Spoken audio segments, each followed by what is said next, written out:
রাধে রাধে। আজকে আমি তোমাদের সাথে যে বিষয়ে আলোচনা করব তা হলো ঈশ্বর এক এবং অদ্বিতীয়। আমরা হিন্দু শাস্ত্রে বা হিন্দু ধর্মে অনেক রকম দেবদেবী কিন্তু দেখতে পাই এবং এক একজন এক একটি দেবদেবীর আরাধনা করে থাকি। কেউ কেউ ধরো দেবাদিদেব মহাদেবের আরাধনা করে, কেউ কেউ মা কালীর আরাধনা করে, কেউ কেউ শ্রীকৃষ্ণের আরাধনা করে। এভাবে আমরা এক একজন এক একটি দেবদেবীর আরাধনা কিন্তু করে থাকি এবং আমরা যে যে দেবদেবীরই আরাধনা করি না কেন আমাদের মনে হয় সেই দেবদেবী শ্রেষ্ঠ এবং একমাত্র তিনিই আছেন। কিন্তু তোমরা কি জানো, ঈশ্বর কিন্তু এক এবং অদ্বিতীয় এবং ঈশ্বর নিরাকার। তিনি সর্বত্র বিরাজিত। সমস্ত প্রাণী জগতের মধ্যে তিনি আছেন, ঠিক তেমনভাবে সমস্ত জড়বস্তুর মধ্যেও কিন্তু ঈশ্বর সমানভাবে বিরাজমান।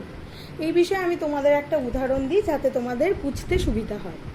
ধরো তোমরা 5 জন বন্ধু একটি মিষ্টির দোকানে গেলে এবং সেখানে নানা রকম সুন্দর সুন্দর মিষ্টি আছে।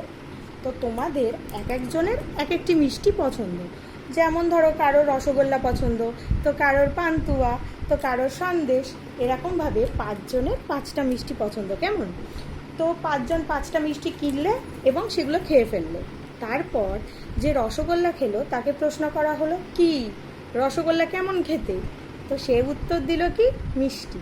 আবার যে পান্তুয়া খেলো তাকে যখন প্রশ্ন করা হলো যে পান্তুয়াটাই কেমন খেতে, সেও উত্তর দিল মিষ্টি।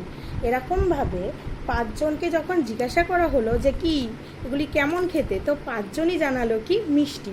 কিন্তু তারা কিন্তু আলাদা আলাদা মিষ্টি খেয়েছে, তবু তাদের কারোরই বলার ক্ষমতা নেই যে সেটা মিষ্টি ছাড়া অন্য স্বাদের কিছু। প্রত্যেকটি কিন্তু একই, কি মিষ্টি।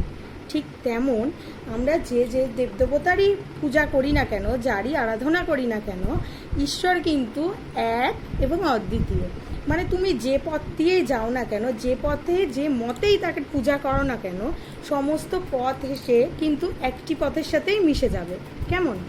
আবার অনেকেই আছি যারা ঈশ্বর আছে এটি বিশ্বাস করি না, বা ঈশ্বরের অস্তিত্ব আছে এটি স্বীকারও করি না।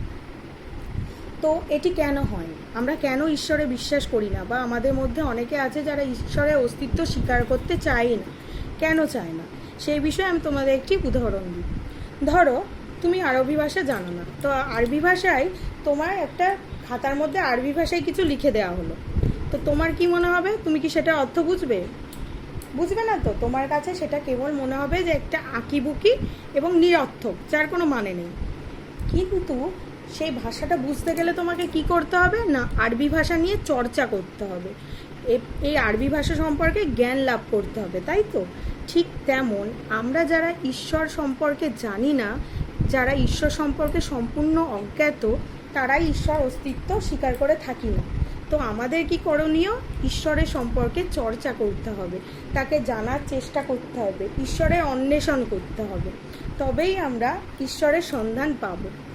তো দিনের শুরুতে আর দিনের অন্তে অন্তত একবার বলো রাধে রাধে। তোমরা সবাই ভালো থাকো আর সুস্থ থাকো। রাধে রাধে।